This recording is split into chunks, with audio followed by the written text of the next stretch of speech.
Hey, welcome to Fuel Systems. This is Auto One. I'm your instructor, Craig Kelb. Remember me? All right. Hey, we're talking about fuel systems today. We're going to talk about the evolution of fuel systems, where they came, where they're going, and of course where they're at. So, without further ado, let's get started.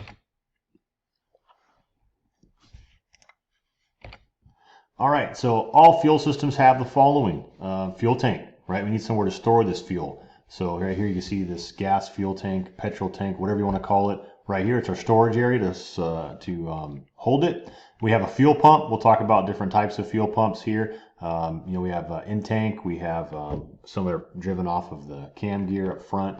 Again, we'll talk about the different types for the different systems. Fuel lines. You got to have a way to transport this fuel from the tank to the engine to burn it. And then newer vehicles, of course, we have evap lines or evaporative systems. Basically, the evap system is just what it sounds like. Fuel evaporates, right? You know that. You can smell it. Pour a little fuel, spill it out on a hot summer day. You can watch that quickly evaporate and dry out, leave a stain behind, and that's about it. All that fuel goes into the air. And of course, those raw hydrocarbons aren't good for the atmosphere, not good for us. So we have to trap them, and we'll burn them later. What we use to trap them is this charcoal canister. So it's just like what the name says. It's a canister, and it's full of charcoal. Basically, we bring atmospheric air into the gas tank, because the tank needs to be vented, but we're going to have it go through this charcoal canister first. So it can't just vent out into the atmosphere. It has to go through this charcoal-filled canister where the fuel vapors will kind of be absorbed into it. And then later on, we'll open up a purge valve to burn, to suck air through this charcoal canister from the atmosphere through the canister and into the engine. So it'll actually purge those gasoline vapors and burn it with the fuel like normal. So that way we keep it out of the atmosphere and everybody's happy. One thing to note, do not fill up your tank more than, when it clicks and it turns off at the gas station. I wouldn't recommend trying to keep on clicking to round out that dollar. What you could do on some vehicles, it depends on the design, is get raw fuel into the charcoal canister. And then again, this is not designed for liquid fuel, it's designed for fuel vapors. So you don't want to do that. Here's a couple fuel pumps like we talked about. We have our typical pump for the carburetor, the diaphragm type. This pump lever right here will run off an eccentric lobe on the front of the cam gear. And this is for your overhead valve engines. And then basically, over here, this is low pressure, low PSI stuff, up to 8 PSI tops. In here, we have the intake pump. This is more fuel injection, high pressure, 30 PSI up. This is going to supply those fuel injectors with that common rail with the pressures they need. This tank is inside the fuel tank, or this pump is inside the fuel tank. And this is a module. This one has a float, a sensor, the sock. It has a lot of stuff going on here. So they call this a fuel pump module. But again, this right here is the actual pump. This is called the sock, where it strains the fuel in.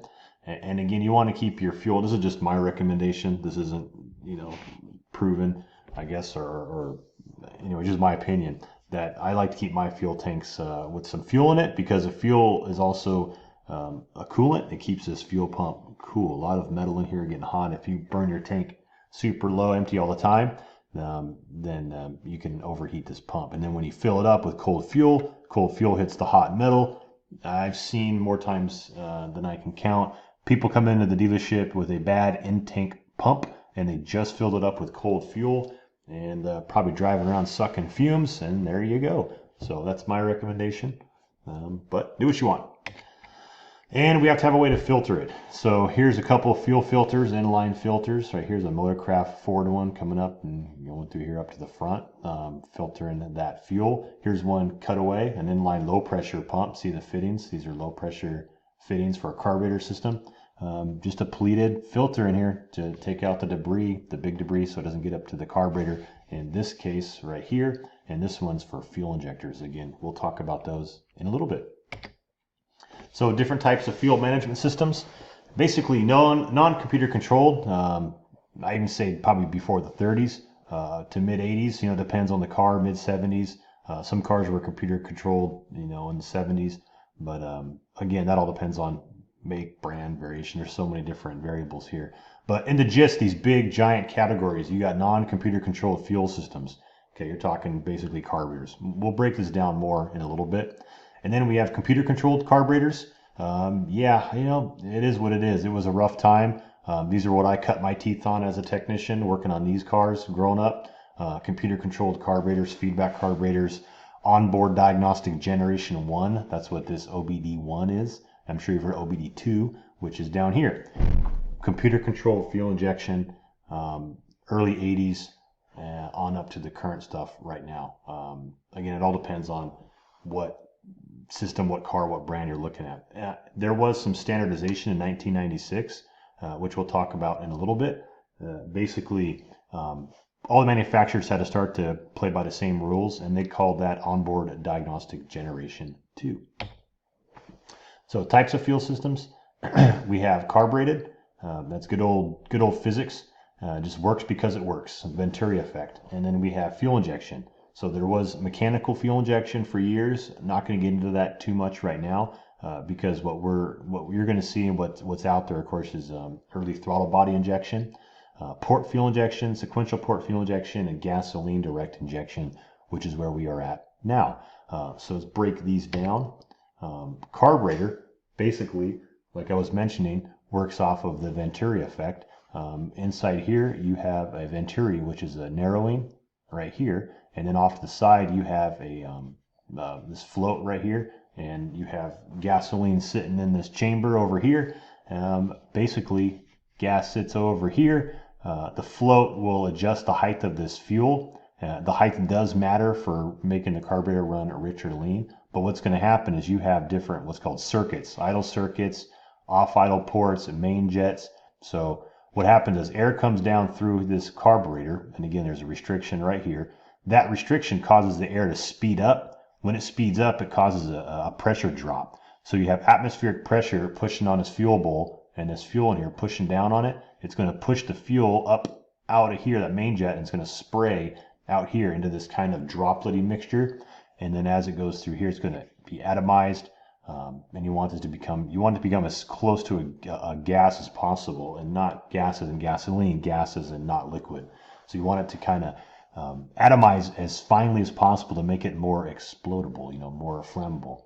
So that's what happens. And then this throttle, when you open up your throttle with your accelerator pedal connected to the cable on these old carbureted vehicles, this throttle plate opens up, lets more air come in, and then that speeding air again drops pressure. Atmospheric pressure puts on the fuel bowl, pushes the fuel up, and then if the throttle's shut, it's going to come suck the fuel through that idle circuit right there.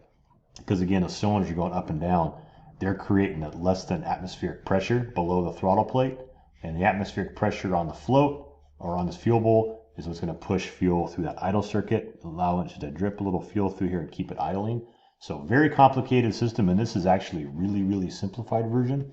If the engine is cold, we have this choke plate, which limits the amount of air coming in, so we can run richer, which means more fuel. And again, a lot of stuff has to work right for this to work, but it does work based on physics. There's no computer controlled here. This just works because it works. Here's some pictures of actual carburetors. Single barrels, dual barrels. You got 4-barrel right here. Basically, what that means is you have 2 primary barrels that each one has its own Venturi, and it has 2 of those things I just told you about. And then back here you have secondary, 2 more barrels that open up, wide open throttle, punching it racing type situations. So more of a hot rod carburetor down here. And of course there's the 80s. Computer controlled carburetor. So see, the downside of a carburetor is it runs rich when you're decelerating, and that you don't need any fuel at all. So they were pig rich when you're decelerating, and they were bad on emissions. And so we kind of did what's called I call it band-aiding. We're adding a bunch of, look at this, look at all this junk compared to the first one. Look at this, how simple these are. And by the time, California and other states cared about emissions, we started adding on all these sensors and dashpots and wires and feedback solenoid. Here's a solenoid right here, and stuff to try to control this beast that's just emission and dirty and everything that California doesn't like, and you know what I mean. So they thought, we're just adding on to the stuff, it's getting complicated. I mean, look at this stuff. Here's a simple Holley blown up diagram, shows you all the parts involved, and they start just getting really complicated. All these parts to fail, places for gas to leak, things to not work, solenoids don't work. It just got complicated. So they said, you know what, let's just take that kind of design, that Venturi, and now we have technology where we have electronic injection. Let's do throttle body injection. So what they did was, instead of having those venturis that pull air and fuel in, they added these two solenoids right here. You see the pins right there? There's a power in the ground and a power in the ground. When they're activated, fuel pressure is coming in right here as the fuel, and it comes up and it sprays right here. Yeah, that's an official noise they make right there. So it's kind of like I don't want to call it life support, but it's computer control. It sprays, it's calculated, it has inputs. This is an output by a computer. We'll talk more about that in a minute. But basically, it relies on sensor data, computers, and other stuff to work. But it's much more atomized, much more controlled. You can turn these solenoids off under deceleration, which a carburetor could not do. It's got throttle position sensor. It's still simplified. Okay, it's not great, but it's a bolt-on part. They replaced the carburetor. They bolted it on top of the intake manifold. Everybody was happy. Well, almost everybody. Then they came out with port injections. They thought, well, if we did that, we're just basically redesigning the carburetor to something that's modernized. Why don't we just start over from scratch?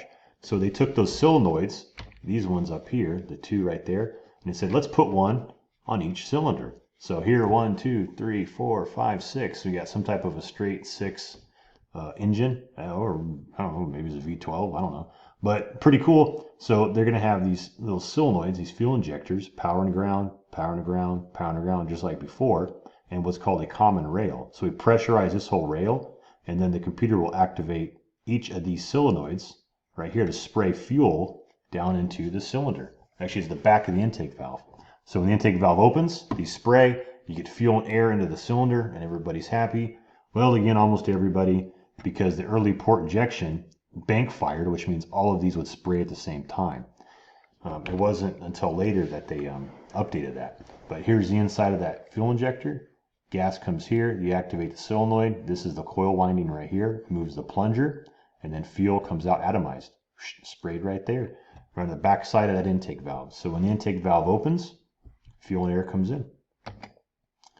So they went to, after this port injection, basically again, it's single fuel injector mounted intake port, and your intake valves, injectors all fire at the same time. Fuel may puddle behind intake valve. It had its problems. It was still better than the throttle body injection, which was better than the carburetor.